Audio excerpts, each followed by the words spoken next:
جدید دور میں جس رفتار سے انٹرنیٹ اور ٹیکنالوجی متعارف ہو رہی ہے، اتنی ہی تیزی سے نئی نسل کتابوں کے مطالعے سے دور ہوتی جا رہی ہے۔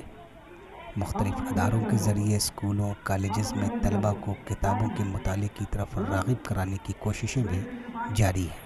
جموں و کشمیر کے معروف شہر سری نگر میں واقع دہلی پبلک اسکول میں اسی طرح کی ایک کوشش کے تحت ایک پروگرام کا انعقاد کیا گیا۔ بوکارو فیسٹیول نامی 3 روزہ پروگرام کا انعقاد بنگلور سے تعلق رکھنے والی سواتی نامی خاتون نے کیا۔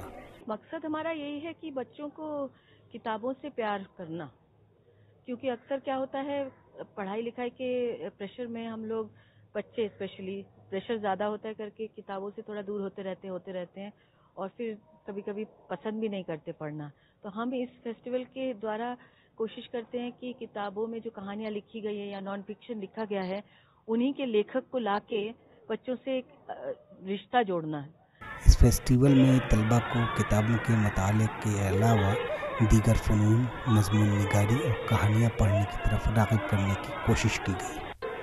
فیسٹیول میں حصہ لینے والے طلباء کا کہنا ہے کہ اس کوشش سے ان کو محدود دائرے سے باہر نکل کر دوسری کتابوں کا مطالعہ کرنے کی ترغیب ملی ہے اور یہ پہل انہیں بہت راس آئی ہے۔ یہاں جو کشمیر میں ہوتا ہے ایز یوزل جو بچے ہوتے ہیں وہ زیادہ فون کے ساتھ لگے رہتے ہیں، تو ان کو باہر بکس کا کچھ پتہ ہی نہیں ہوتا ہے۔ تو یہ ایک انہوں نے کھولا تھا کہ بکرو ایسا ایک پلیٹ فارم ہے جہاں بچے مطلب بکس کے ساتھ زیادہ ان کا لگاؤ ہو جاتا ہے اور یہ پڑھ پاتے ہیں کہ جو بکس سے ان کو بہت سارا فائدہ ملتا ہے، تو یہ پڑھ پاتے ہیں کہ جو ان کو پتہ نہیں ہوتا ہے۔ خالی اس مطلب یہ ایک کنفائنڈ ایریا سے باہر نکل کے جو باہر کی دنیا ہے وہ دیکھ پاتے ہیں اور ان بکس کے ذریعے۔